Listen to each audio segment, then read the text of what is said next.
Good morning. I'd like to get started with a little bit of a quote. Life always offers you a second chance. It's called tomorrow. Sometimes in life, you're not always given a second chance. But if you do, take advantage of it. Every second, a seeker can start over for their life's mistakes, our initial drafts. And remember, it is not the final version. Good morning again. My name is Leah Landrum Taylor, Assistant Director with our Department of Economic Security. I first and foremost want to thank you all for joining us this morning. Really thanking our partners as well that have been here working alongside of our Department of Economic Security for the last 3 years that we have hosted this Second Chance Summit. You'll hear today some incredible speakers. You're going to hear some amazing testimonials, and you'll have that opportunity to really see what the second chance is truly about. So without any further ado, I want to get started with our program. And again, welcome and thank you. Thank you to our team that has worked so hard. In particular, I want to give a special shout out and thank you to Regina Weiler, who's helped pull all of this together, along with those that have worked with her in the background, Val Boyd from our communications department, and the list truly goes on and on of those that have been so helpful in order to make sure this is truly a success. Those that have joined in today, you'll have an opportunity, just a little housekeeping, if you want to offer a question in the chat as we move along. But we really want to make sure that we get a chance. If you do have questions and you put it in there, there'll be someone there helping to answer those along as well. So again, without any further ado, I want to now turn it over to our first presenter this morning. She's one of my colleagues here at DES. She does an incredible job, and her name is Anna Hunter. She is one of our assistant directors with our Division of Employment and Rehabilitative Services, where the Second Chance centers, as well as many things that we've been doing with the Second Chance Initiative, is housed. So I want to bring on my colleague, as I know she is going to really enlighten us with some of the great things that are going on. Anna Hunter, it is all yours. Thank you, Leah. I really appreciate it. Once again, my name is Anna Hunter. I have the pleasure of being the Assistant Director here at the Department of Economic Security for the Division of Employment and Rehabilitation Services. And the work that our team does in this specific space in Second Chance Centers and the reentry program is truly incredible and inspirational. And I just want to thank each and every one of you who are here today to hear these stories. I genuinely appreciate everyone who is participating today, those of you who are helping to facilitate and continue to tell the very important story of the work that we are doing, changing lives each day to ensure that those who need a second chance have one. And I want to highlight our team here at DES. We have team members throughout the state who each and every day are mission-driven, passionate state employees who feel incredible passion for the work that they do, specifically with this population, this vulnerable population who has an opportunity because of our team who is committed to ensuring that they have what they need if they're willing to take it to start over. And so I just want to express my genuine appreciation to our team here at DES, but also we couldn't do it without our partnership with our community partners, our sister state agencies, our sister localities. And I just appreciate the braid of people and services that come together, because each day we are serving thousands of people and making a difference in each and every one of these people's lives. So with that, I just want to say thank you for being here. Thank you for being part of celebrating this incredible work. And I look forward to hearing all of the stories and the importances of what we're doing here. Thank you so much, Senator Landrum-Taylor. And Anna, thank you for that introduction. My name is Jeff Taylor. I'll be playing the host of the MC today. And I'm also a product of some of the services that we talk about today. We hear a lot about second chances. Actually, I was given a second chance, and then I was given a third chance, and then I was given a fourth chance. But people didn't give up on me, and I am forever grateful for that. And here I am today.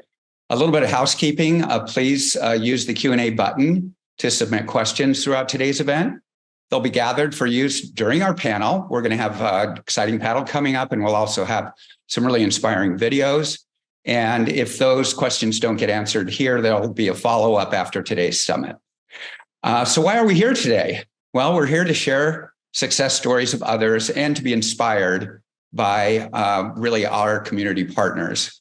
This can be a very difficult and challenging business. And when we share stories of success where people have come, to in our different spaces, extremely vulnerable and challenged, and to see where they are today is truly phenomenal. So our first success story is from the Maricopa Reentry Center. Rich Breitling is here to share his story of recovery, reentry, and now he reaches back to help those still seeking sobriety. And you will also hear from the Deputy Warden, Mr. Zimmerman, about the programming that assists individuals in their recovery and about those who volunteer their time at the facility. If it wasn't for the Maricopa Reentry Center, if I'm lucky, I'd be in prison, but most likely I'd be dead. Well, I was a struggling addict for 45 years. I have an alcoholic father, codependent mother. They divorced when I was 3. I started using drugs and alcohol at 7 years old. Well, how I ended up in prison was due to my addiction. I was out stealing to pay for the addiction, so all of my charges were pretty much theft related. Prison is actually, for someone like myself, it's very comfortable. It's too comfortable. I had all the food I needed. I didn't even have to have a job. All I did was work out and eat. And that's what you call institutionalized. After I'd been there for so long, I didn't have to worry about anything. I had 3 hots and a cot. And my core beliefs of myself, which were subconscious, were that I couldn't be a father, I couldn't be a husband, and I couldn't be an employee. Because I failed at these 3 things miserably my entire life because of my addiction. And because I failed at these things, I would use. So it's an endless circle. And I guarantee you that 99% of the guys in prison who are addicts suffer from this same thing. I'm automatically thinking I'm gonna fail at these things, so it sends me to use. Drugs and alcohol are not my problem. They are my solution to my problems. So until I find a new solution, I'm gonna keep going back to it. The last time I did a stint in prison was 8.5 years. And I was sober the whole time. When I got out, I used the day I got out. And I couldn't understand why. So I violated my parole. I was dirty, and they sent me here to Maricopa Reentry Center. And that's when my reentry journey began. The Maricopa Reentry Center has been in existence for about 7 years. Our goal is to help overall to reduce recidivism. And so we offer services to give them a chance to push that restart button and to help in their reintegration back into society. To help men who are dealing with substance use disorder. We do it with certified clinicians, through our contractors, through our staff that we have here. We also provide programming in collaboration with our community partners, such as Iron Sharpen Irons, religious organizations, universities, and other state agencies such as Department of Economic Security. Our goal is to treat addiction rather than incarcerate it. So we want to give individuals who are struggling an opportunity at a second chance, sometimes a third chance. The main thing was out of all the curriculum that they offer here was that core belief. And I think that everybody really needs to focus on that because you need self-worth. That has to start there. I truly believe that. You have to care about yourself, you have to love yourself, and you have to know that you are worthy of love in order to move forward. So I think core belief was the cornerstone for me. When I was at Maricopa Reentry Center, that's when I identified these beliefs, and then when I got out, I tried to put it into practice. Okay, I can be a father, I can get a job, I can be a husband, and I succeeded at these things. It's just a matter of staying sober. I mean, there's a lot of pieces to the puzzle that gave me the tools I need to succeed. And I think that really identifying the core beliefs and surrendering myself to God are the two things that really kept me sober I'm coming up on 5 years sobriety now. What really helped me a lot when I was here was testimony. Guys coming in who are like me from prison, that were heavy hitters on the yard, that are doing it, you know, God's way now and successful and sober. And their testimonies hit me hard, and it was like, wow, they can do it, I can do it too. So what Rich does right now is he comes every 2 weeks and he provides a religious service to our residents. So our residents don't get to go out and go to church like most people do. So he comes with his team and he leads a religious service on site twice a week. And it goes beyond just that, but he also brings food and feeds them.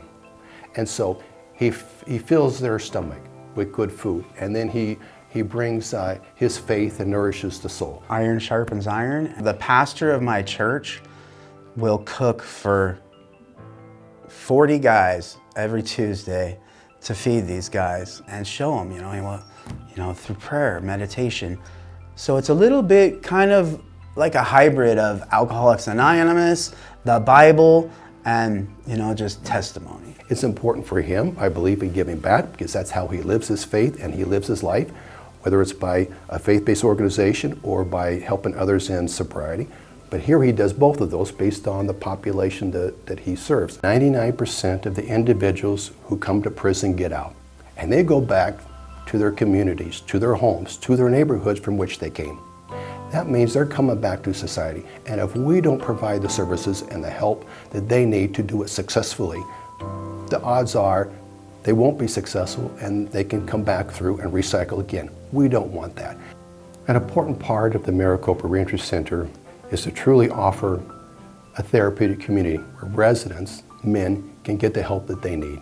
We treat them as individuals. What we see is the potential in individuals to change. We walk that journey with them while they're here. What I wanted more than anything as an adult was to be a good father and husband, and I'm that now. My daughters, both of them, they've never seen me high or drunk, and God willing, they never will.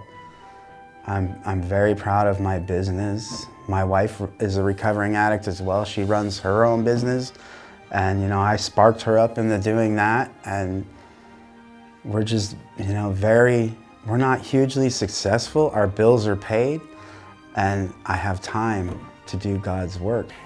I'm very proud of who he is and what he does right now and how he gives back to the community. And as a peer, he comes back and says, if I can do it, you can do it. And he's a great role model for our residents. And so I'm excited to see what he does. Not just, it's amazing who he is today, but I'm even more excited what he's going to do tomorrow and the day after that. Wow, I love stories like that. I was really touched by what Rich said about being incarcerated for 8 years, and yet he used on the day that he got out.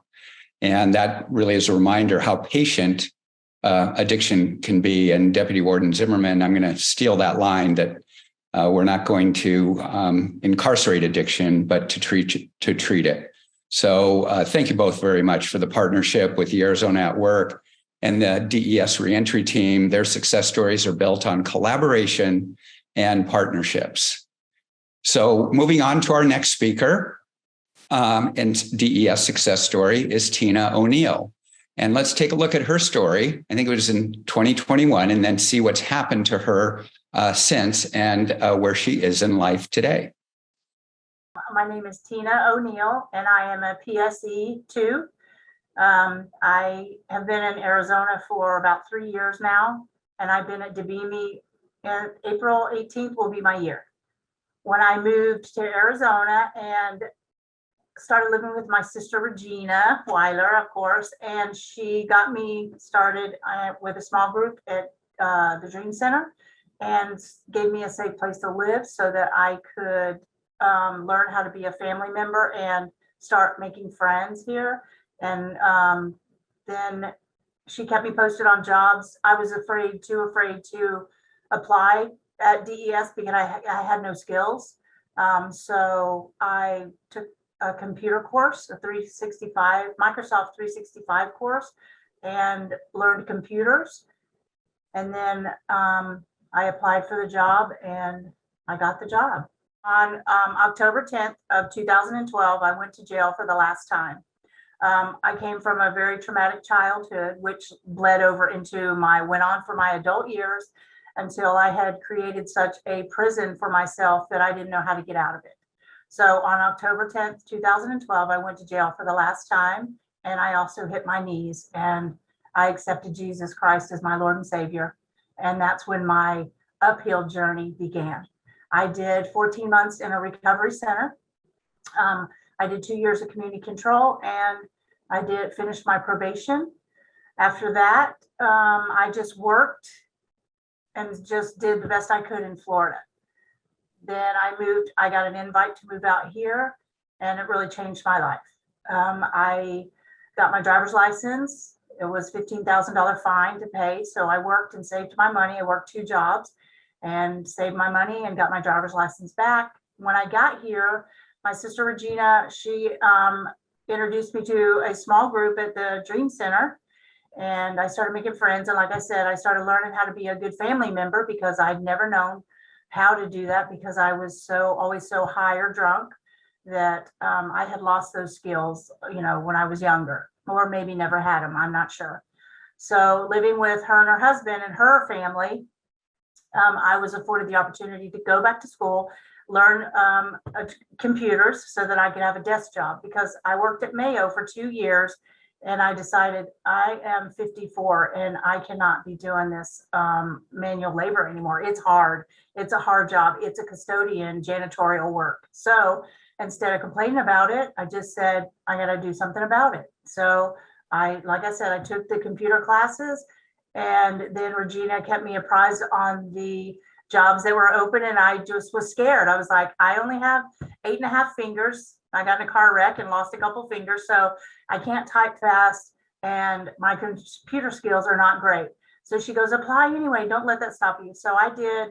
I went to the interview. Then they did ask me about my felonies on the application, but I went to the interview and they never asked me. But the gal that was interviewing me said if I got hired, she really wanted me on her team. She was super excited to have me. And so I told her, okay, here's the deal. I need to tell you that I am a convicted felon and I have drug charges, and I have been clean for almost 9 years. So that it won't affect my job, but I just want you to know that when you do a background check, you're going to find a whole lot of stuff going on.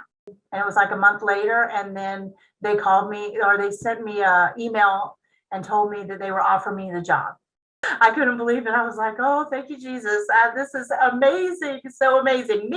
Only God can take a drug addict and make him a state employee. And that is what I always tell everybody. Don't give up on your dream, because I just a year ago was cleaning the hospital 10 hours a day, pushing a cleaning cart around. And now I work from home. I have a desk job. This is my office. And I work at DBME, and it's amazing. It's great. I'm awesome on the computer now. I can do I do sometimes 15 calls a day in work cases, so many cases. So, and I am, I've always been an overachiever, but it's nice to be an overachiever, and I'm sober that I can take part in it and take pleasure in it, be excited about something and be proud of myself for doing something good. Now I have retirement. Now I have medical. Now I have a job that, is going to take me into the future. I have a career now that it was never possible before, because I was struggling it was always manual labor. So now I sit behind a desk for 8 hours a day, and it's amazing. And all the glory goes to God. And I just want to thank Arizona for this second chance. It really is a good program, and it helps people like me who have been out of that kind of life and who want to stay that way and really need a leg up to get started, to get their foot in the door. So thank you. I'm just really super grateful and thankful. And because of DBME and the DES program, the reentry, I'm able to have a future when I just really threw my life away for so many years. Don't be afraid to try. Just don't give up. Put yourself out there to learn how to accept help from others. You have to humble yourself and know that you need help, and you have to let other people help you. Because you don't have the answers. I didn't have the answers. I needed guidance. And I got that through, my sister, Regina Weiler, and DES, DBME. Everyone's been great, and they've helped me along the way. People really want to help people. And that's what I say, humble yourself, let people help you, ask for help. It's been about 2 years since my story aired, and I am currently a PRSS at People Inc. in Sallisaw, Oklahoma. My journey began at the state of Arizona when they gave me a second chance at a job. That opened the door for me. They gave me an interview even though I was a convicted felon and I had a history of drug abuse. I had been incarcerated many times. I went in the interview being totally honest with them, and they hired me on the spot. It was a wonderful interview. We all laughed, we all cried. It was great. I worked for the state for about 2 years, which gave me a leg up on the job that I do now, because I was running 13 to 15 programs a day per client, and it also gave me the interaction that I needed with people to get more familiar with helping them and connecting them to resources. I went on vacation here, came to vacation here in Oklahoma in July, almost 2 years ago, and for some unseen reasons, I went on a job interview here at People Inc. And I told the Lord, if this is where you want me, then have them secure the job before I leave. Well, they secured the job, and I went back to Arizona and worked out my last week there, and I got hired, and I moved here to Oklahoma, and this is what I've been doing ever since. They paid, here at People Inc., they paid for me to go to peer recovery support school, and I got my certification, and also wellness coach. And now I am able to help those that were the ones like I was when I needed a hand.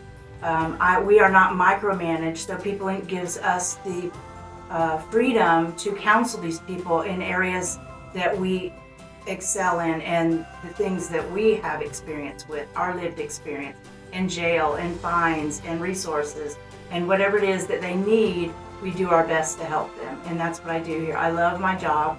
On the weekend, I work for People Inc. as well, taking care of 3 gentlemen with developmental disabilities, and I love it too. I feel like I was born to do this, and I just want to thank God first always, and the state of Arizona for giving me a leg up and making this possible. And People Inc. is an amazing place to work, and I just love my bosses and everybody that I work with.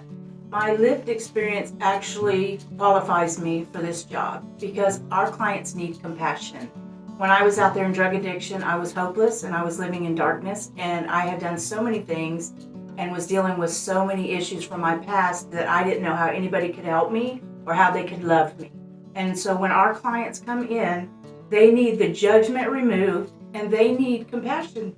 They need people that care about them and that want to give them another chance in life and give them hope. And that's what we offer here is hope. And that's what I live every day to do, is to bring hope to my clients that are living in darkness or just coming out of it and they need resources and they need help getting a driver's license. They need things printed up for them to get documents that they haven't had in years, everything that's been lost in the world that they've been involved in. And that's what I'm so happy to be a part of now. So how do I know I'm making a difference? When I get a text message saying, I got visitation, or I have court next week to try to get, custody of my kids back, or Miss Tina, I got my driver's license today, or I got my birth certificate, I got a copy of my GED, and then there's a couple of the clients that, they tell me that they're so glad that I'm here that they didn't know how they would make it, without me being here. So and I work with a wonderful team, and we all have the same thing in common. Our one goal is to come together and love these clients and just help them with anything that we can. You know, there's a legal side to it. We work with drug court, so they have things, rules and conditions that they have to do over there at drug court. And then we are the counseling and the nurturing and the loving, kind of like a big hug for them. And you need both. We have to have both. So we have to have the rules and condition and consequences. And then we come alongside them and just connect them with resources and help them, you know, whatever it is that they need. We bring clothes, diapers. They come to us if they just want to talk. You know, they call, text me anytime they can. They know that, you know, unless it's after 9 o'clock because I'm in bed, they can talk to me about anything. And we encourage it. You know, all of our, all the people here, the counselors here, we all have phone numbers ready and available for them to call us at any time. So yeah, we just all come together, and the clients express to us how much and what a difference we're making in their lives. And we are emotionally invested. Like, we are invested when they get good news. We are so wonderfully overjoyed for them. And when they're sad, we cry with them sometimes, you know. We just really are invested in their success as well. And I needed a leg up. I needed someone to help me. And somebody was there for me, and I just want to return all of that love and kindness and the start that I was able to get. And part of that and most of that was from Arizona. I think that's just fabulous. It's wonderful to see Tina's ongoing success and using her career to help others with her lived experience, what I like to call a unique perspective. Compassion and connection are keys in Tina's journey. And researchers are accumulating evidence to support a theory that substance abuse is caused by, more than anything else, either a lost sense of connection or they never had connection, which leads us to our next part of the program with the Gospel Rescue Mission and the Center of Opportunity.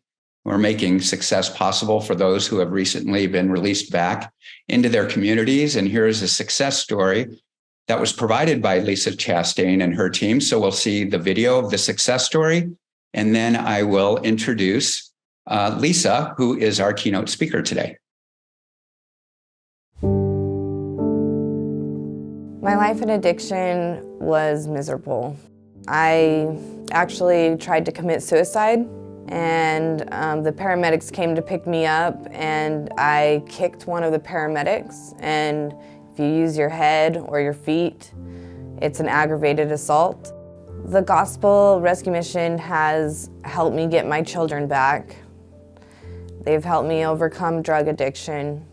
They've helped me face a lot of past traumas. The people we serve here are special. They're important to us. We serve anybody that is hurting and broken. If they're experiencing homelessness, that this is a place of hope for them, hope and healing. We serve anybody that is broken, that they are unhoused, but they are struggling with addiction.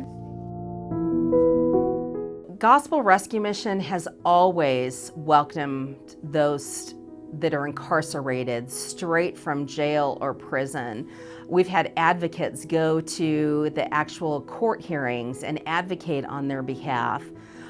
We have outreach workers that go into the jails and go into the prisons and help spread the word about our services for those that need our services upon reentering. We have 50 different partners working together here at the Center of Opportunity. We call them our anchor partners. El Rio providing full service medical and dental care.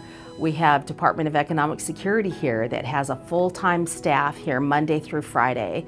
We have Wellbeing Institute that provides all of our mental health care. Pima Community College that's doing job training so that they can get into a career for higher paying jobs to end poverty in their lives. We also have 300 volunteers a week to supplement the staff here to provide some of those services that are offered as well. I have 4 kids. My youngest is 5. Her name's Ebony. She's in kindergarten. She's a handful and very smart. I have a 12-year-old Kaylee. She lives with her dad right now, but I get 50-50 custody, so I get to visit her. And then I have a daughter, Alexiana, and she is here with me at the gospel right now. Her and my 5-year-old, they're like the apple of my eye right now. And then I have a son, Cordell, he's 15, and he's in a group home. My son is to return home in a month or 2. So I'm really excited to graduate the program, get all the experience. I've also done parenting classes while I was here, but we're really looking for that reunification. And so I look forward to implementing those when I get home. When I was incarcerated, I thought that my life was over. I had suicidal thoughts. I thought that this was it. And when this opportunity came available for me, I about just broke down crying, thought that God has actually given me a second chance at life and that I'm not going to mess up this opportunity. It's important to meet people right where they're at so we can come alongside of them and meet their goals. Everybody that comes here, we really challenge them to make the goals for themselves. You know, what do you want to do in life? Do you need recovery? You know, then after recovery, what are your goals in life? Housing, what does that look like? And it allows them to make their own goals. And then we create that plan and we walk alongside them to make sure that they met their goals. And let me tell you what happens when they meet those target accomplishments. You know, they're proud of themselves because they're the ones that have, you know, that done the hard work to meet the goals that they've set out for themselves. Right now, I would be going into a transformation stage. I just graduated my program today, where you will go into like workforce, and that's where you'll learn how to do resumes. They get you ready for job interviews. I'm looking at possibly working in a rehab. Also, I've always loved serving, maybe even retail. I'm a people person though, and I really want to interact with others. I am most proud of overcoming my addiction and working on being a recovering addict now. That's something that I tried to do on my own for many years, and now I have the opportunity to be in recovery and to keep my recovery. I mean, that's a big accomplishment for me. The best part of working here is you get to see life transformation right before your eyes. Somebody that comes in today, 2 weeks from now, will look like a different person. Their countenance will be different. They'll have a smile on their face, which they didn't when they walked in the door. And we get the privilege to see people change their lives. Again, very inspiring. And it's interesting, not only in Rich's story, but also in Deborah Lynn's story, how children can be such a positive, motivating factor in their lives, and that those children do deserve to have a clean and sober parent for the rest of their lives. And now it's time to introduce our keynote speaker. Lisa Chastain is an Arizona native and a dedicated leader in the community. And when it comes to reentry and homeless resources, she is an expert. Lisa is the CEO of Gospel Rescue Mission in Pima County, as we saw on the video. And we are honored to have her share about the reentry services at the Center of Opportunity. Welcome, Lisa. Thanks, Jeff. Honor to be here today. Like you said, I'm Lisa Chastain, CEO of Gospel Rescue Mission. I'm a third-generation Tucsonan, the daughter of a self-made businessman and a lifetime wildcat. I have the privilege of serving the most vulnerable population, the homeless. My grandfather, Ray Chastain, started GRM 70 years ago this year. He was a yardmaster for Southern Pacific Railroad and had a heart for the hobos riding the rails. That compassion led him to leave a lucrative career at the railroad and start the mission. I consider it a privilege every single day to carry on the good work that he started. The face of homelessness has certainly changed over those 70 years, but what has remained the same is the sense of hopelessness that comes with being homeless or incarcerated. They feel rejected by the world. They have a lost sense of humanity and a lost sense of who they are in society, who they are to God, and a sense of purpose. GRM strives to provide hope, restore dignity, and to meet people right where they are. We have a slogan here, taking people from homeless to wholeness. What does wholeness mean to us? Well, it means restoring people's mind, body, and spirit. Their mind, mental health care, self-assuredness, confidence. Their body, medical and dental care, self-care, exercise, nutrition. Their spirit, forgiveness, redemption, and purpose. Restoration of the mind, body, and spirit. What we are seeing now is that people are homeless primarily because of drug and alcohol addiction and mental illness, and most of the time, all of the above. In 2017, God moved upon the hearts of Humberto and Zarina Lopez to provide a place that would house multiple services under one roof to help those in need and treat them with dignity and respect. The place now, the Center of Opportunity. But who would host this place? What they didn't know at the time was that God had given Gospel Rescue Mission a dream for a larger facility to serve more people. Our hearts collided for a divine purpose, and the dream soon became a reality. We opened the Center of Opportunity in June of 2019 with a full capacity and more than 30 organizations working together to bring hope and help to the broken. After 2 more years of building and adding 6 new buildings on the 8-acre campus, we expanded the services and beautified the campus. We now have over 50 partners here at the center, and it's the collaboration with all these organizations working together under one roof to bring life-changing services to those that are broken. And that makes the Center of Opportunity such a unique place. The center is a collaborative campus that encompasses all the services and programs to move people from homeless to wholeness. We're addressing the root issues that cause people to be homeless in the first place. At the center, we welcome all who want to end homelessness from their life with love, grace, dignity, and respect. We provide nutritious meals, a safe place to sleep, and services and programs to put them on a pathway of success. The Center of Opportunity includes 350 shelter beds, 700 meals a day, chapel and pastoral care services, addiction recovery services, mental health services, medical and dental, government benefits, job placement services, job training for many trades for higher paying jobs, veteran services, 100 one-bedroom affordable housing units, counseling service, trauma classes, a wellness center with a full workout facility, a library, and so much more. Over the last almost 4 years, we've served 8,000 guests with services. We've served over 1 million meals and provided 250,000 nights of shelter, 39,000 shelter nights for children. We have placed 1,100 of our guests in brand new jobs and transitioned 1,500 of our guests to permanent housing. To date, we have had 13 states come and visit the center for inspiration to do the same in their cities and states. It's cliche to say that we're better together, but we are better together.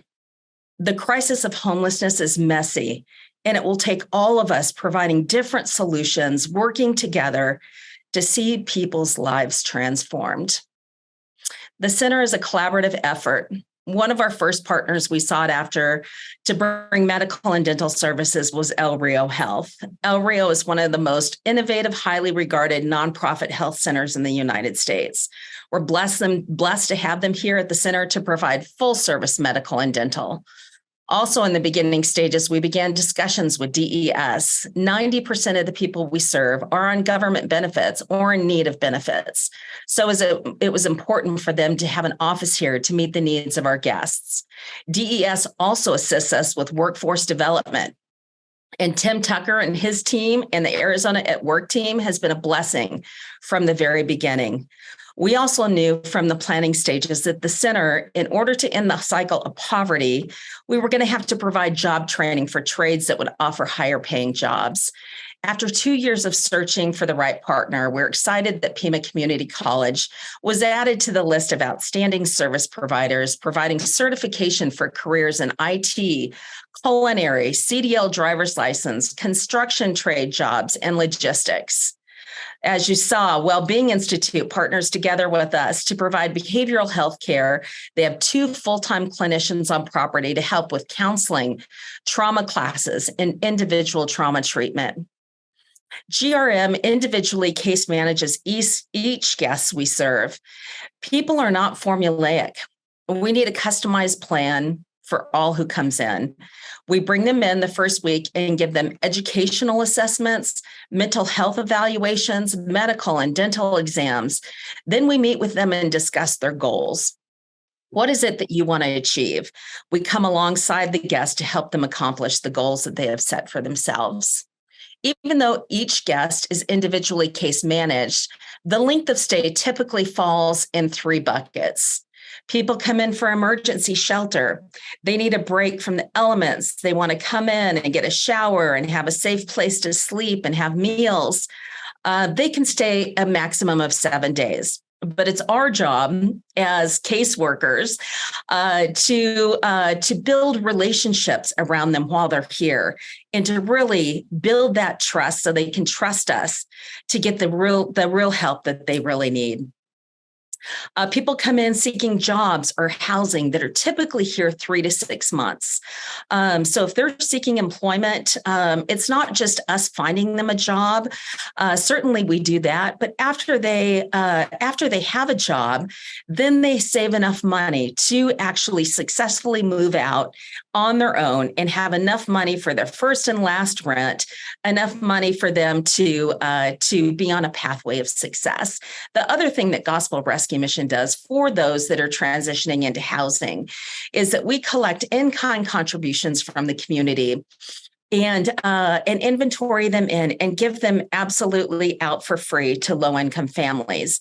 But what that does to the people who are moving into independent living is that we can go ahead of them and furnish their entire apartment, give them a bed, give them furniture, all the way down to their glasses, their plates, their silverware, so that they don't have to worry about furnishing the apartment themselves, which is a blessing and another way to set them up for success.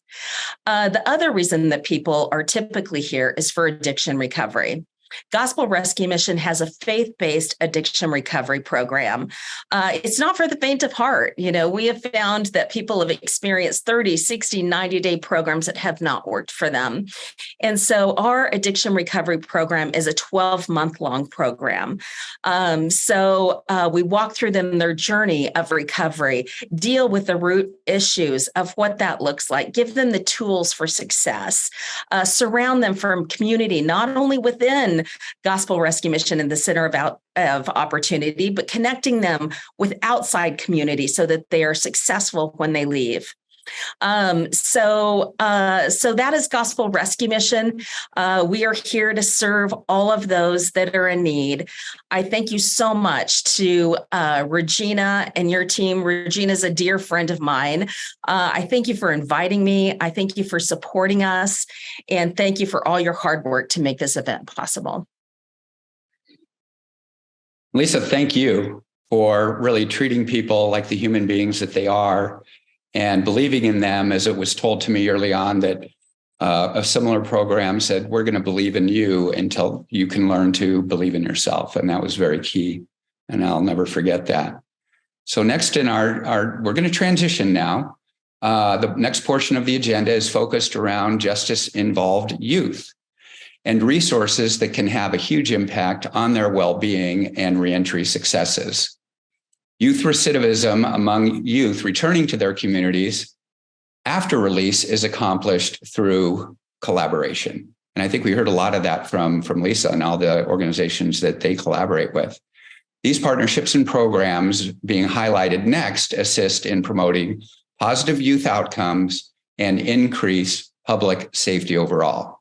Since recidivism equals crime, if you reduce recidivism, we're making a safer community. So our next speakers will share how current work in youth reentry is being established and implemented for success. And I'll introduce them individually. We'll have three speakers. The first is Andy Ridley, and juvenile corrections staff have become credentialed to provide the Arizona Career Readiness Credential, or the ACRC, to youth at Adobe. The ACRC is a tool designed to improve participants' hard and soft workplace skills, resulting in a certification they can present to potential employers to demonstrate mastery of employability skills and their certification levels. Our next speaker can share updates about the ACRC at Adobe and elsewhere. And please welcome Andy Ridley of the Office of Economic Opportunity. And Andy, there are a lot of big, long words in there for me. I struggled through it, but let me ask you this question. How has the ARC grown since implementation and expanded in credentialing participants through the platform and assessments? Well, thanks for asking, Jeff. And I want to thank you and Regina for inviting me and welcoming me here today. To springboard this first, I'd like to say that the ACRC program is a no-cost, high-impact, simple skills development and certification program that can help employers find and hire and upskill employees. And it provides job seekers the opportunity to prove their command of foundational workplace math, reading, and data analytic skills, and professional skills like dependability and critical thinking by certifying their ability and skill level. And the big update is that the program now includes a full course and assessment of digital literacy basics, a post-COVID ask from a huge cross-section of Arizona employers. ACRC closes the skills gap between employer needs and worker skills. For reentry employment candidates, the ACRC program is a tool to demonstrate to the potential employer that the holders, despite their involvement with the justice system, have a competitive advantage and are a viable option. Holders of an ACRC are work ready. They know how to adapt to the ever-changing workplace and have the skills needed for success. After 5 years of implementation, the ACRC overall has enrolled over 14,000 in the program currently, with over 4,000 completed certifications and over 9,000 actively participating. Now, regarding Adobe Mountain, this is a great success story for us, and we're so proud of them and their teachers, Clayton and Karen there. The ACRC is the capstone assessment for their career readiness program for about 4 years now. And they have also, they now also have youth earning the digital literacy skills certificate that I spoke of. In all, over 300 youth at Adobe Mountain have completed one or more certificates in the ACRC program. The ACRC curriculum helps them shape some of the important focus points in their 8-week classes, especially in the area of workplace skills and habits of mind. When Adobe Mountain youth leave incarceration, the first page of their transition portfolio is almost always an ACRC certificate, followed by their resume, community contacts, and other important documents for their success.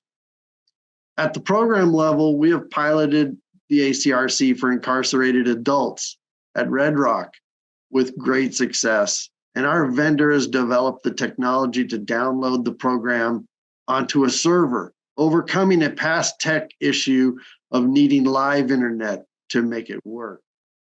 So in a sense, that's my report for you at this point. I also want to just take a moment and drop into the chat my contact information. So you should be able to see that at this point. Jeff, if there's any further questions, I'd be happy to take the time to answer that. Thank you, Andy. And there is a question in the chat, and you could probably answer it very quickly. Is the ACRC, is that just for youth or adults also? Well, like I was already saying, then, yeah, it's a all ages program. I mean, obviously for work entry and work skills upskilling. So maybe not the 8 to 12-year-old age group, but certainly from high school on up, we've had some great success for the program, as you can see from the numbers I already shared. Andy, thank you so much for the work that you do and the changes in youth. I'm big on youth prevention and putting investment in youth, and you're really at really what I call in the trenches. So thank you for that. I appreciate the invite. Thanks again. Moving on, ASU has also been working with Adobe Youth to broaden participation of incarcerated youth in STEM fields, and James Short is here today to talk about this project. Welcome, James, and let me ask you a question here. Could you give us a brief description of the ASU Insight project at Adobe Mountain School? How is it affecting the preparedness of youth for employment post-release? Good morning, Jeff. Thanks for having me. First off, I'd like to say this is a great venue. I appreciate all the stories. I appreciate all the services that are being provided here. ASU, I'm a research director for a small research team at ASU. We've been working with Adobe Mountain for the last decade on projects focusing on education, transition, reentry, and workforce development. Our current project is Project Insight. And of course, it's a fancy acronym, integrating STEM into education for incarcerated youth. It's a NSF, National Science Foundation funded project. And basically what it is we wanted to work with the kids, the teachers, and the facility and create a 15, 16 lesson transition curriculum that was specifically made for this population and was produced by this population and was actually in a tool that could be used in a secure care setting. So we have partners for University of Amherst, and we have basically developed a 15 lesson curriculum that is an app. And each lesson that we created, we did a co-design process with the teachers and the students. So every time we actually created a lesson, we ran that lesson by the students and got their feedback so we could actually create a student-driven curriculum. This has been our third year of the process. We're actually completing it within the next 2 months. And hopefully this curriculum will be available to other facilities that will be piloting it out probably within the next 6 months. This basically it's a curriculum, not just workforce development, not just getting these kids prepared to go out in the workforce and learn the soft skills, but it's really allowing them to kind of look at what their own goals, vision, mission, what they want to achieve when they get out before we start diving into the actual career exploration process. And I think that's a big thing because a lot of the kids inside the facilities think, oh, this sounds like a great job until they actually get out into that field and they don't particularly think it matches their personality, and they end up quitting. So I think this is a big step in kind of narrowing down that field so they can do some real career job exploration and really follow through when they get out. As part of our project, we also do follow-up work post-incarceration. We can assist the POs, the transition coordinators with supplying them opportunities to get enrolled in college, trade schools, any kind of extra funding that they may need for GED preparation, as well as job placement. Again, we've been doing this for 10 years. I actually started my career at Adobe, so it's a nice kind of full circle project for us. And I believe within the next 3 months, we're going to know if we have a new grant that will continue our work out there. So we hope to continue our work with the ADJC and continue working with this population, Jeff. Thank you, James. I didn't know that you started your career at Adobe. I did. I was an officer there back in 2001 and worked my way through corrections and ended up back there through ASU. So it's actually kind of been a nice last 10 years of coming home and seeing the old folks out there at ADJC. James, there's a quick question. Is Adobe Mountain just for males? And is there, if it is there any plan to help youth that are female? No, it's a facility that serves both males and females. It's Okay. the only long-term secure care facility for the state of Arizona, so it does actually provide services for the males and the females. And we do work with both males and females in the class. All right. Thank you, James, and the ASU Insight Project team, your whole team. Thank you so much. Okay, moving on. Youth housed at Adobe are introduced to the world of work by DES and the Arizona at Work staff, local employers, and community resources. For many, this is the first time they are learning workforce basics, including how to identify career goals, what steps are required to obtain a career, and how to write a resume, apply and interview for a job, and really many more facets. Through virtual sessions at Adobe, guest speakers educate the youth about workforce opportunities, including registered apprenticeship programs, training opportunities, and employment programs. And I will introduce our next speaker, Howard Wykes. He's here today, having just been promoted to Community Corrections Bureau Administrator at the Department of Juvenile Corrections. That is a mouthful. So Howard, welcome. And how do post-release reentry plans and coordination of appropriate community-based programs assist youth following their release back into the community? First of all, thank you for having me here. I really appreciate the opportunity to come and speak to all of you today.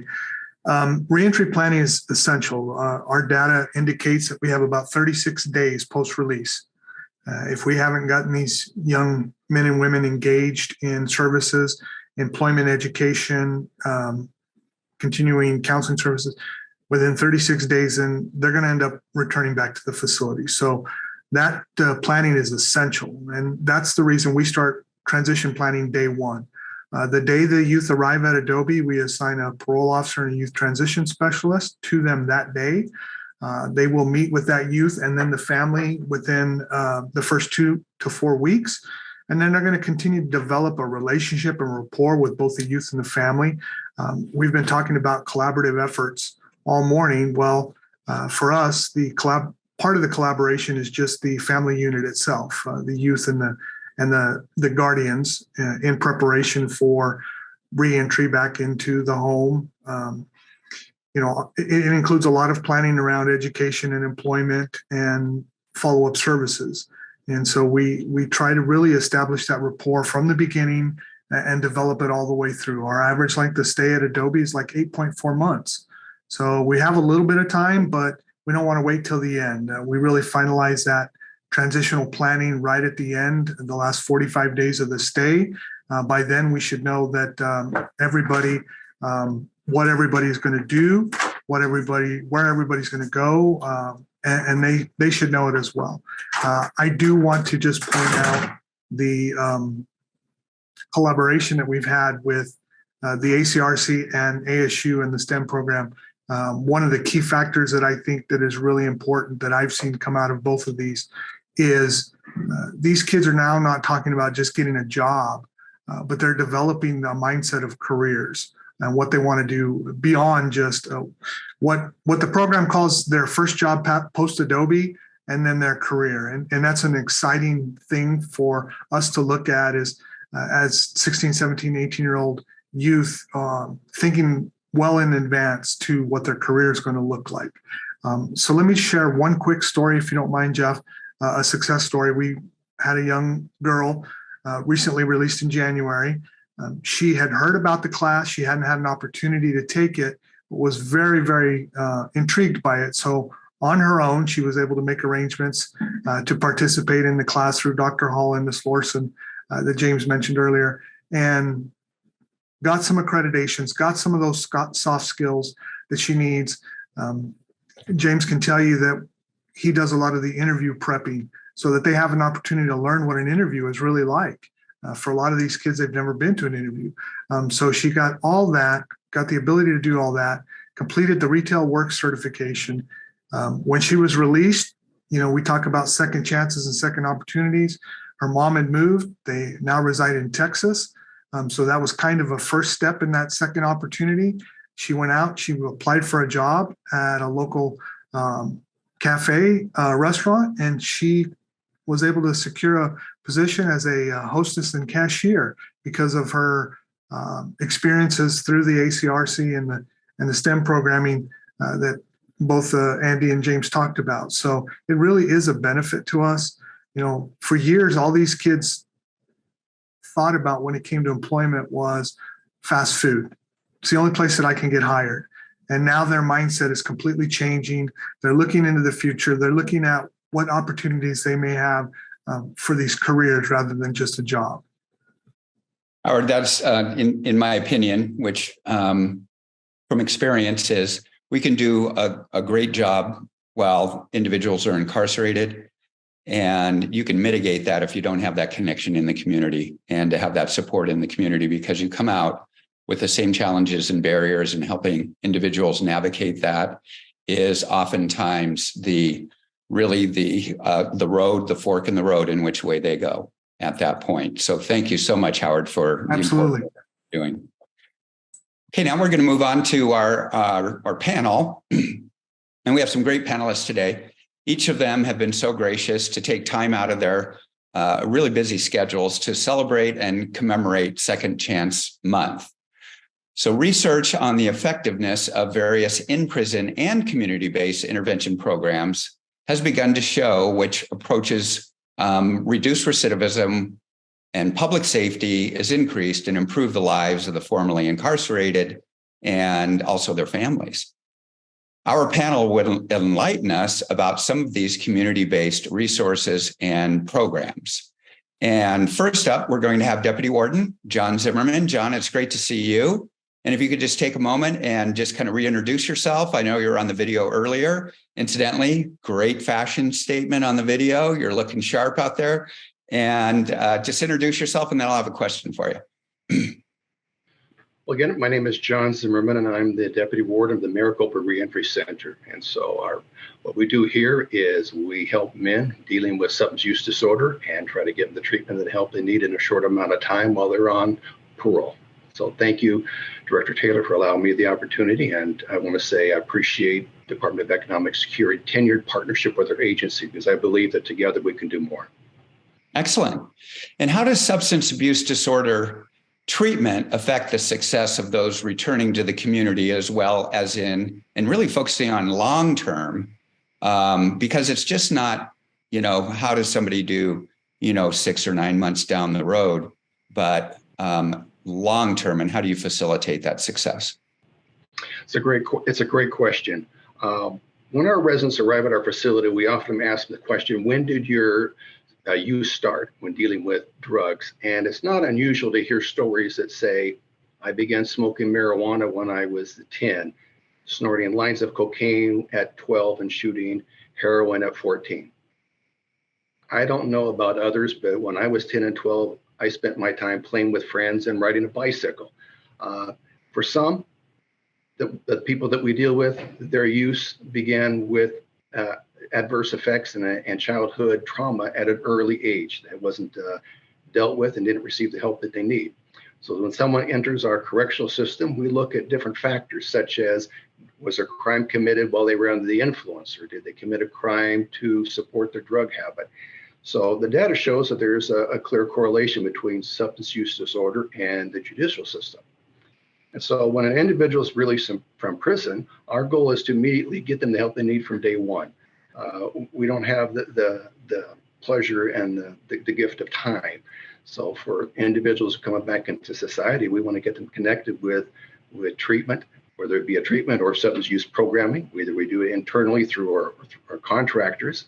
We also can help individuals connect with agencies through community partners or perhaps their insurance carriers. But those are challenges that the individuals face. One of the things that we're noting is that we're coming out of a COVID pandemic, and our nation is facing an opiate pandemic. Drugs are becoming smaller in size, more affordable to get, and they're becoming more potent. And when our population leaves prison, they're coming into contact with drugs that they don't have experience with. It's a new drug for them, it's new to their body, and they are facing an epidemic that they're not used to and don't have a history with. So they're struggling with that. I had a conversation yesterday with one of our residents, and he was sitting at a picnic table. And he told me, I've been sober for 38 years. And I said, that's great. And he has a job, a well-paying job. He has a safe place to live, and he has bought his own pickup truck. When I asked him what had happened, he said he got a phone call from a friend to go out with, and he knew he probably shouldn't do it, but he did anyway. And he used drugs he'd never used before, and he relapsed. And so he's here at our facility, and today he's getting the help he needs. So I'm very happy with that. But substance use treatment programming is needed, whether it's inpatient or outpatient, whether we do it or it's with a contractor, with our community partners. When our nation, and especially Arizona being a border state to the drugs that come in with fentanyl, the interventions needed desperately. But to be successful in the reentry process and assimilate back into society, those struggling with addictions need assistance immediately. They can't wait. But I would be remiss if I didn't mention that the behavioral health services also need to be available for individuals who are dealing with the childhood trauma that in some ways has begun this whole process of drug use. So thank you. John, it's really good to see you. Hope to see you soon. Okay. Thank you again for the work that you do. And anytime that I can come out and reconnect with you, please let me know. Now we're going to move on to Shonda Breed, Adult Probation Services Program Manager, and also in the office of, AOC is the Administrative Office of the Courts. Pretty good, huh, Shonda? You're good, Jeff. If you could just take a moment and introduce yourself, and then I have a question for you. Yes. Again, like Jeff said, I'm the Director of Adult Probation Services, working under the Arizona Supreme Court, if you ever see this building downtown behind me here, under the guise of the Administrative Office of the Courts. So what that means is that we help with the rules, regulations, training, technical assistance for all the county probation departments. So if you work with Maricopa County Probation Department or Gila County Probation Department, we work with all of them. We're in direct contact and connection with the chief probation officers. Our teams help the education department with our probation officer academy. We have about 80,000 probationers on probation at any given time in the state of Arizona. Now, that doesn't include juvenile probation. That doesn't include federal or tribal probation. It doesn't include any type of community supervision and parole. So that's just adult general jurisdiction probation in the state. Wow, 80,000. That's amazing. Now, this question I could answer myself, but I'll just be the show and tell guy on this question that you're going to answer here. So what role can probation play to help individuals have successful transitions back to the community? We can do so much. The last 20 years, we've really been working on looking at what we do, right? So we've been able to point the finger at ourselves to say, what are we doing that's not working? How come our probation tactics aren't pushing folks to success, right? And about 20 years ago, we were playing this game of conflict, right? Being this authoritative person that maybe wanted to control the situation of someone that was going through the criminal justice system. And as you know, with any conflict like that, let's just, an analogy of maybe a child with a teacher that doesn't like to teach and doesn't like kids, you're going to get this, right? And so we had to take a good hard look at ourselves and follow the research and say, what is working out there? So fast forward to now, about 2019, we developed our statewide reentry program. And that was very, very key to helping with those coming out of incarceration, because normally probation, you think of it as the precursor to the next step of incarceration or prison, right? But we were seeing a lot of folks coming out of prison on a probation tail. So we had someone new in our offices out in the field that we were working with. We did a lot of training on that. And we also changed our policy, which is key. We all know if we don't change our policy, probably not going to happen, right? So we changed our policy to provide a reach-in component prior to 90 days of release. A lot of great collaboration with Department of Corrections. They provide us a list so that we can do that reach-in. We are making the probation officers have a personal reach-in person or virtual, face-to-face, or a phone call, right? You're talking to a real live person here, and to work on a release plan. So when you come out, we are clarifying that role of the probation officer of not 20 years ago or 10 years ago, or even 5 years ago, but we're here to help.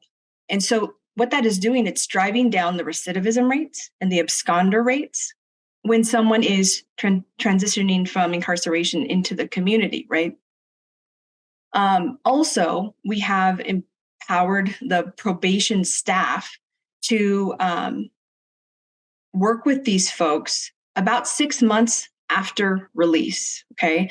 So instead of just going right to the conditions of probation and trying to enforce those, we are actually saying, probation officers, guess what? We're giving you some time, okay? You're going to breathe, you're going to pause, and you're going to allow for this person to actually have a good transition period. So we're going to focus on critical needs, right? Housing, food, maybe someone's, mental health, how to get on the right foot, how to start this the right way, because we want to reduce recidivism. So it's huge steps that we've been taking. The most recent step is that we've condensed the terms and conditions of probation. So you may know this, terms and conditions of probation may be pages and pages long, right? Our latest terms and conditions of probation form has 22 standard terms and conditions of probation someone has to abide by, or else they'll get violated, right? We've condensed it to 9. We did a lot of work on it, and we're pushing it toward guiding someone and their behavior in the right direction. So just some things that we've been working on and doing to really change the culture, that we are part of their journey, right? And we are an advocate for them when they are released. Shonda, you mentioned the stack of paperwork.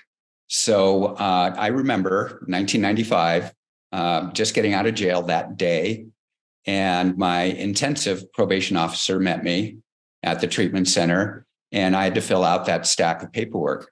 And at the end of that, it was really, it was like overwhelming. And I'll never forget this. The probation officer, who is a good friend of mine to this day, Linda Graw, she's hasn't been a probation officer in a while, but we still keep in touch. And she said, "Yeah, I know it's really overwhelming, but I'm here to help," to quote you. And that's the first time that I had heard those words, "We are here to help," from anybody.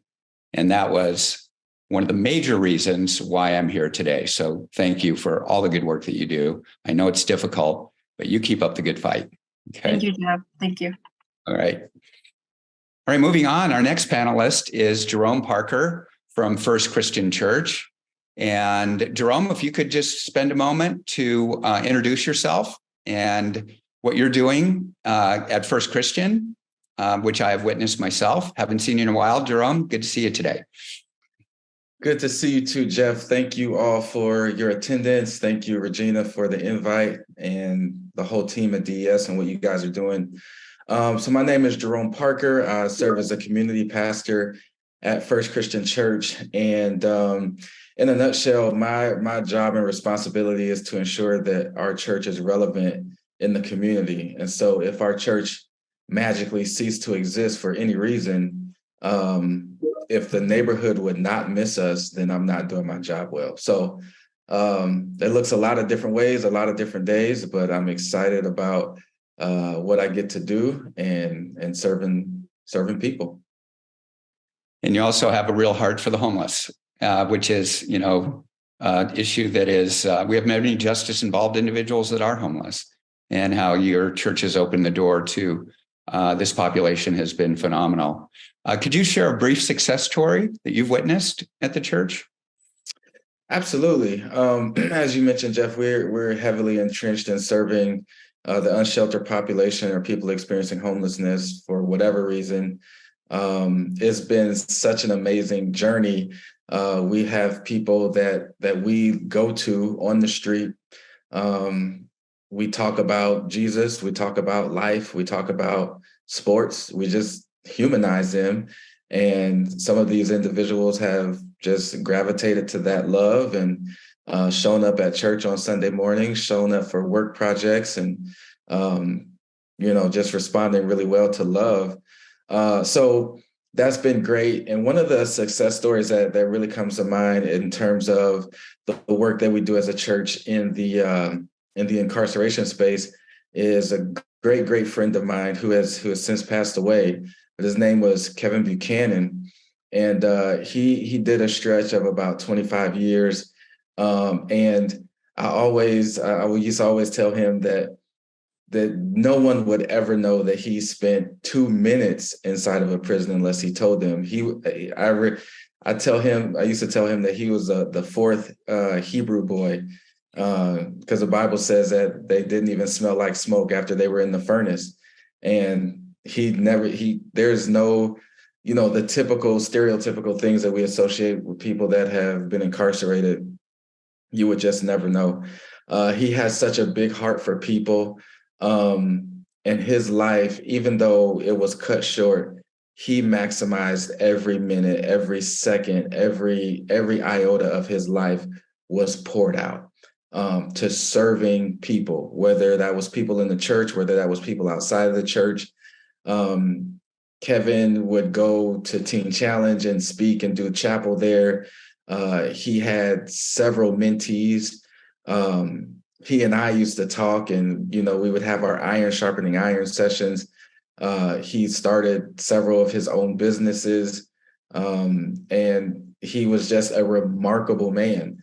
And everybody that came in contact with him was better, without question. And so, I'm just excited to be in this space, to be able to have witnessed Kevin's life. To be in a space to witness other Kevins, both male and female. And so, I just want to encourage everybody to continue to do what you're doing. What you're doing is making a difference, it's making a change, it's making an impact, and it's certainly making things better for all of us. So thank you. Jerome, excellent. I'm always touched when you mention the word love. And these are people that haven't likely been loved in a while, if ever. And they're also oftentimes not treated very well. And so they come into your environment and you value them, as a human being and love them through it. Thank you for the work that you do very much, Jerome. Thank you. Thanks for having me. Okay, our next panelist, DES continues to contribute a great effort in reducing barriers for those reentering the community. Tim Tucker is here with us to highlight some of those areas. And Tim, if you'll take a moment to introduce yourself. I'm not going to really go through your whole title because I don't think that would even fit on a business card. So I'll just turn it over to you to introduce yourself. Well, thank you, Jeff. Tim Tucker, Deputy Administrator with Workforce Development Administration. And we administer 13 of the state's workforce programs, which our reentry program falls underneath it. Excellent. What kinds of support and services do individuals reentering the community need to sustain workforce participation and to really avoid going back? Great question, Jeff.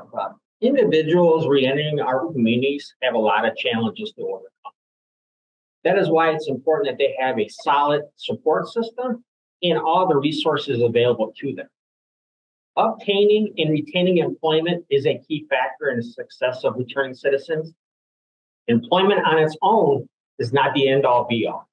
They need to be mentally, physically, emotionally ready to keep that job. DES, under the Arizona work, we provide comprehensive pre and post release support to these individuals to be able to enter the workforce. Through workforce readiness preparations that include soft and hard skills development, vocational training, interview, resume preparations, job training, and many more items that we provide these individuals. We also work closely with other DES programs and community agencies on additional resources that these returning citizens may need.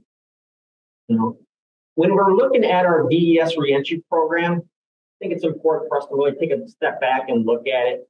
We look at it as in two parts: prison-based reentry services and community-based reentry services. Each of them provide those services, as I mentioned before. Prison-based reentry services, they include our second chance centers. We have a strong partnership with Arizona Department of Correction, Rehabilitation, and Reentry. That is a 60-day volunteer program where we have teams embedded at Iastawah Unit, at Perryville Prison, which is the female prison, Phoenix West here in Phoenix, and Manzanita Unit in Tucson, that we provide those services to those individuals 60 days from the gate. One of the other programs that we have providing services to those individuals inside the prison is our RED program, Resource, Employment, and Development. That was developed back during COVID. Department of Corrections and DES team members identified a need to provide services to these individuals. During that time, there was no client movement across the state. So therefore, the second chance centers were on pause. And the teams got together to develop this program where it's a 30-day program, all virtual, transmitted. Currently, we're in 16 separate state prison units and 1 in-person unit. I want to really add our most recent addition to our prison-based reentry services is our Partners for Reentry Opportunity in Workforce Development, PROUD. It's a PROUD grant. It's a collaboration between Department of Justice, Department of Labor, and DES to serve clients in federal correctional institutions in Safford and in Phoenix. So we're touching those individuals inside, getting the head start. But some of these individuals are already out. We want to make sure that we're providing the services to them as well. So that's where our community-based reentry services come in. We have another strong partnership with the Department of Corrections and the Community Corrections. We have staff that are embedded at Phoenix and Mesa Parole, Pima Reentry Center, and Mr. Zimmerman's Maricopa Reentry Center, where we provide those services. But it doesn't stop there. We also partner with many community agencies across the state. You know, Lisa and the Center of Opportunity in Tucson, Native Health Center in Phoenix, New Freedom here in Phoenix, and many additional residential recovery centers. Over the past 6-7 months, we added Pima County Adult Probation to our community-based reentry services, where we have staff embedded at that location as well. And the one last thing on our community-based reentry services is another addition to that PROUD grant that I mentioned, is we'll be providing services at 4 separate residential reentry centers, Working Alternative in Flagstaff, Behavioral Systems in Phoenix and in Florence, and Demas Charities in Tucson. There is 2 other areas that I want to highlight is our Arizona Network offices. We have Arizona Network offices across the state that have a robust list of services that they can provide these clients as they come into our centers. Not only that, they do get direct parole referrals from those offices that we don't have staff embedded. And the last area that I really want to highlight is our employer engagement team. They work with employers on the benefits of considering hiring justice-involved individuals, as well as holding hiring events inside the second chance centers. So we have hiring events inside the prison, at the parole offices, and our community agencies. And we just happened to have one yesterday at Pima County Adult Probation, where we had 102 job seekers, 11 employers, and 5 community resources. I think it was a very successful event. And as I wrap up, you know, the growth of this program since inception has led to today's ability to serve approximately 55% of those recently released from state prison. And as funding opportunities expand, so will the ability to serve even more. And the success of our program is because of our dedicated teams, our dedicated partners, and the clients who are ready for a change. Mm-hmm. Tim, that's really important on your team. I remember hearing from several clients, it's not so important. It is important, but the way it was framed, it's not so important of what you know, it's that you care. And this population really picks up on, do you care? So again, thank you, Tim, very much. And so I'd like to, this is kind of a panel, so I'd like to go back to Jerome. And Jerome, I want you to really kind of expand on beyond, your organization, First Christian Church, but how can the faith-based organizations and other churches support people that are reentering the community and really kind of focusing on longer term connection? Yeah, I think that in terms of churches and faith-based organizations, it just starts with three basic things. One is understand that the church is for everybody, right? And then two, partner with other organizations. Even when Jesus walked the face of the earth, and those of you may not have a faith background, there was this guy, his name was Jesus, and he spent some time on the earth and he partnered with people outside of himself. So that would be my advice to churches, is to partner with the experts, many of which are on this call, to serve that community or those communities. And then three, ask yourself, who's in the pews, right? How can we help? Who do we have that attends our church community on a week in, week out basis that could provide some benefit to those that are previously incarcerated or maybe formerly experiencing homelessness or currently experiencing homelessness? So I think we have to start there, and then just be committed to walking alongside people through the thick and the thin, and understanding that it's not a quick fix, that it's not a sprint, but it's a marathon. And I think that if we go in having this expectation that there's going to be some people that turn their lives around quickly, there's going to be some people that it takes them a time or 2 or 12. But if we know that going in, I think that prepares us from a mental standpoint to have some success. So if I could give any advice, I would just give those three prongs, to accept everybody, to partner, and to see what you have at your disposal in terms of people resources. Excellent, Jerome. Thank you so much. You're welcome. And great panel discussion. An arrest or conviction record can significantly negatively impact the ability to get a job. Second chance employers assist in reentry by providing opportunities to those who are ready to engage in the workforce and contribute back to their communities. And here with us is one of those employers investing in second chances for job seekers. We have Benjamin Castaneda, who's the HR director for AAA Landscape. He's going to talk about their investment in second chance hiring and the opportunity to be a resource for this population. Let me tell you a little bit about AAA Landscape. They've been around since 1975. They are a privately owned landscape company, one of the largest in the United States that's privately owned. We provide all sorts of facets of landscape. I call it a turnkey. The company sought out an alternative workforce pool because there is a decline in labor that really wants to do this type of work. And of course, it's hot, in Arizona, it's hard to keep people who are not in the trade. We have a difficult time keeping those employees, not hiring, but just keeping them. And that's really the retention piece is our biggest issue. What I did is I connected with certain community leaders, and they said, well, have you tried going to the prisons? And I got invited out to Piestewa and Lewis Prison and did some presentations. And what ended up happening out of those presentations is we started getting steady people coming in. Hiring people that are in the second chance programs has been advantageous to us. It has increased our workforce, it increased our level of employees, and we've grown consistently over the last 3 years because of it.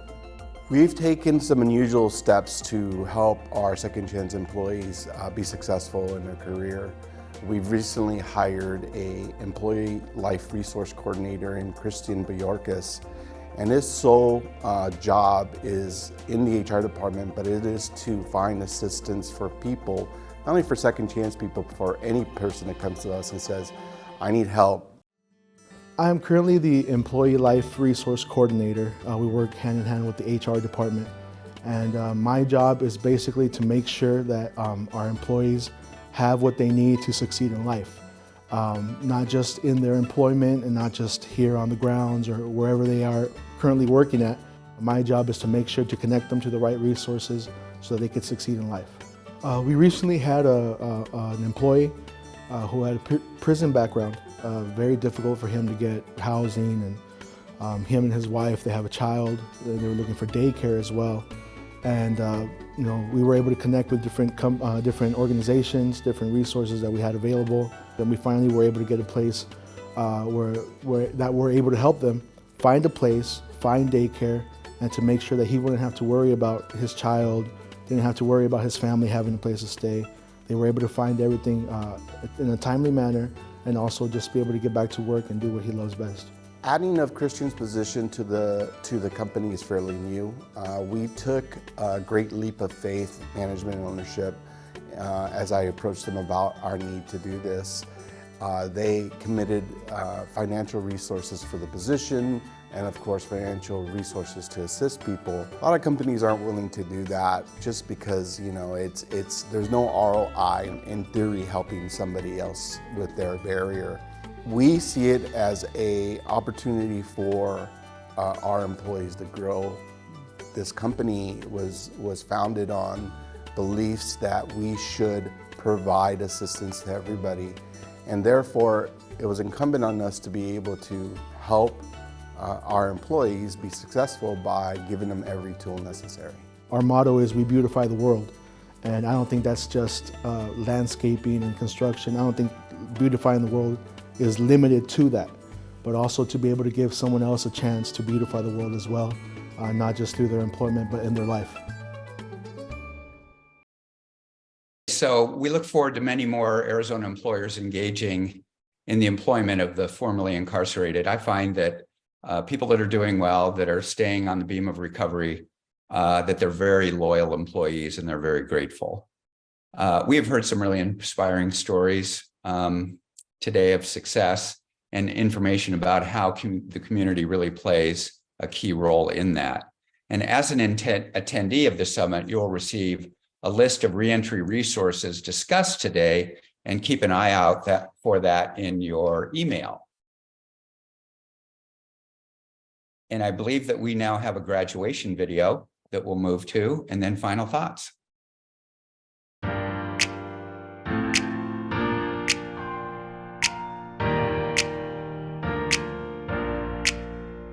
We're here for another graduation. I came in here very broken. I have a very traumatic past. I've never wanted to change. I was content with what I was doing. I always thought that I would never have anything. There would never be no resources. I could never get a job. In your eyes, I get to see that aha moment. You all have it. That you finally realize that you are somebody. It really opens your eyes to stuff that maybe you heard in the past that didn't really stick, and you hear it again and you're like, oh, okay, I get it. It clicks. They teach us how to take the skills that we've had throughout our lives that we may not have been able to correlate with actual jobs. I've never done a resume. I've maybe done one interview at a Taco Bell years ago, and we did mock interviews, and that was awesome. I thank God every day for this program. The people in it are so kind. Tell you guys to be a first-rate version of yourself versus a second-rate version of somebody else. And today is the start of it. All these people here are here to help you. You're not alone in this journey. And after coming to this program, there's so much support and there's so much encouragement. That this program is different, and everybody cares here. I learned that I am somebody, and that I don't have to be this number, that I'm a woman. Now we come to the very important part. You guys get certificate diplomas. Congratulations, Thank you. There are so many people out there in this state that really care about us that we just didn't even know. Going through this program, it was like a big eye-opener for me, realizing that I've got it. I've got this. That I am worth it and that I can succeed and that I am going to do awesome, and I believe that today. I know that with all these things that I have gotten in this program, I'm going to get out and I'm going to be so amazing.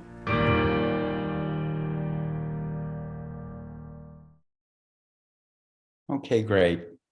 To close our event, we're honored to have DES Deputy Director, Leona Hedges. Leona? Good afternoon, everybody. Wow. It's really so many incredible stories of success and support. It is impossible to wrap words around the difference you've all made, and I'm not going to try. I see we are over time, so no worries. I'm not going to try to do that, but really thank you to those of you who took this huge step to participate in and support this commitment to second chances. I think we've all heard this is a new chapter in your life. You're turning the page, starting fresh. What's going on with this effort is just so much more than that. It's really more, there's an author, Joy Bell, that said, this is not the beginning of a new chapter in my life. This is the beginning of a new book. And that first book is already closed. It's ended, tossed into the seas. This new book is newly open and it's just begun. That's what you're making possible by joining the program, by supporting it. I've been in human services for well over 25 years now. The support, just the effort, commitment that we've heard today from everybody, from the individuals to turn their lives around is unsurpassed, really, what I've seen in any other program, and I've been in many programs. So just thank you all for participating and for all of the supporters of Second Chances. Thank you. Thank you so much for being here and giving us those closing comments.